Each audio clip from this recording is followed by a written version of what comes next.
All right. Hello, everyone, and welcome to the beginning of trigonometry. So, trigonometry is a class where we study, funny enough, triangles. But the first thing that we do in a trigonometry class is often think about instead of a triangle, we think about how do we measure angles in triangles? We measure angles in triangles in degrees. That's what we've been taught for the most part. So we want to think about not a triangle at first, but we want to think about what is called the unit circle. So the unit circle is the circle that is centered at the origin 0, 0 and has a radius of length 1. So if we look at this right here, we can see the y-axis is running in this direction and the x-axis is running in this direction. And right here in the middle is 0, 0. And we can see that this nice big circle that we can see a part of is centered on that 0, 0. Now, if we go out to a one radius, so if we go from the center out to the edge, the radius of the unit circle is of length 1. So every one of these little radiuses that we see here is of length 1. That's an important thing to know about the unit circle. But what we want to do today is one of the most important parts of the unit circle, which is we want to figure out what are all of the measures of the angles when we are looking at our unit circle. So let's begin by talking about how do we measure an angle. So when we measure an angle on the unit circle, we're going to put it in what is called standard mode, where the initial side of the unit circle is on the positive x-axis.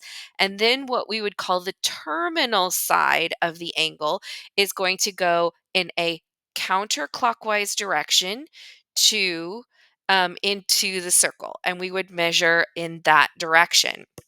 This first one is actually going to be an angle of 30 degrees. And as when we look at it. So when we are looking at the unit circle from here to here, this is a 30-degree angle. So often we will write the number 30 degrees kind of out here on the edge saying this is the 30-degree angle. The second angle that we'll measure, again, it always starts on the positive x-axis. The second angle that we see here, as you can see, it kind of cuts this 90-degree angle into two pieces. So this is our 45-degree angle right here. So we're going to write the number 45 on this line up here and write 45 degrees there so that we know if we're looking at the angle from here to this line, that's 45 degrees.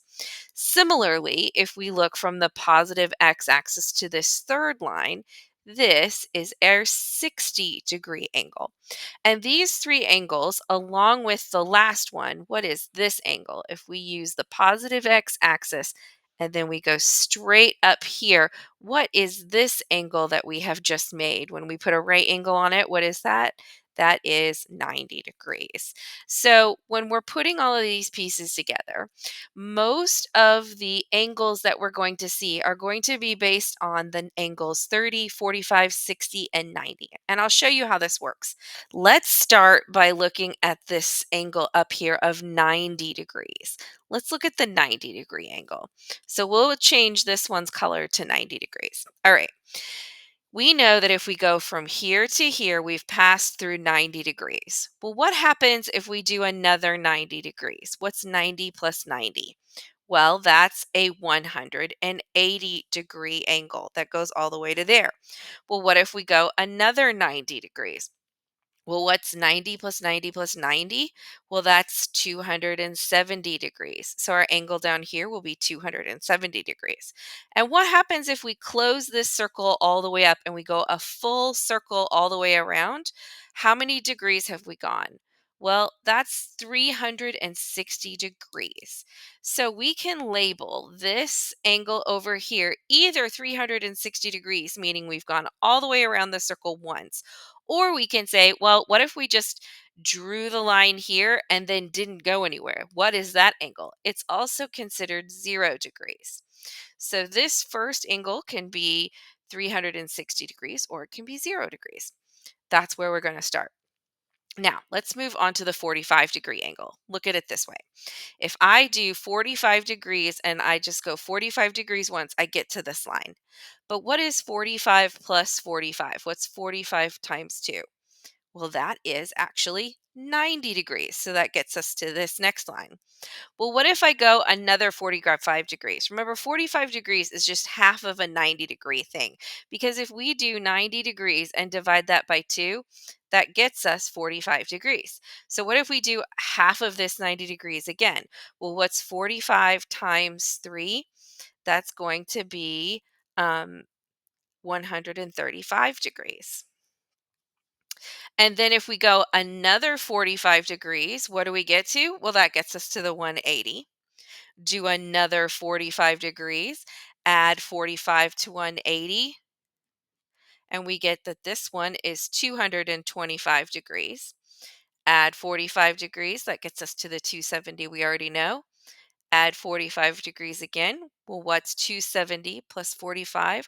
Well, that's 315 degrees. And then if we go one more unit of 45 degrees, that gets us the full circle of 360. So you can see just from doing the 45-degree angle, we've gotten 4 more of these lines labeled, and we know how many degrees it would take if we went straight to that line. So if I wanted to go straight to this line, I know I've gone 135 degrees of an angle. All right. Next up, let's look at the 60-degree angle. So 60 degrees is this guy right here. So a wedge that's about this length is 60 degrees. Well, if we went another 60 degrees, 60 plus 60 is 120, and that brings us to this angle right here. And then 60 plus 60 plus 60, or 60 times 3, gets us to 180, so that brings us to this line.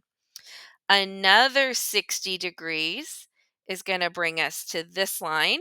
So 60 plus 60 plus 60 plus 60, 4 times. And that is going to get us to 240 degrees. Add another 60 degrees, and that'll swing us to this guy right here. So that is going to be 300 degrees. 240 plus 60 is 300. And then what is 300 plus 60? Well, that's 360, and it pulls us all the way back into the circle. So you can see the 60s give us another set of 4 angles. Now, let's look at our last group right here, which is going to be the 30s. Now, this one's a little tricky because 30 is kind of a small number. So if we go from here to here, that's 30 degrees. 30 plus 30 is 60. We've already got that marked. Plus another 30 is 90. Already got that one marked. Plus another 30 is 120. Already got that one marked. So it takes us a couple of tries. 120 plus 30, that gets us to 150 degrees. That's going to be our next thing that we don't have marked. 150 plus 30 gets us to 180. Already have that one. 180 plus 30 is going to get us to our next one, which isn't marked. That's our 210 degrees. Our next 2 are in fact marked. In fact, our next 3 additions of 30 are already marked until we get to 300. What's 300 plus another 30 degrees? That gets us to our last line that has not been marked, which is 330. And then what's 330 plus another 30? Well, look at that. That's 360 degrees. And so we have now figured out how to label all of the angles using 30 degrees, 45 degrees, 60 degrees, and 90 degrees, which are our main 4 angles that we will be working with.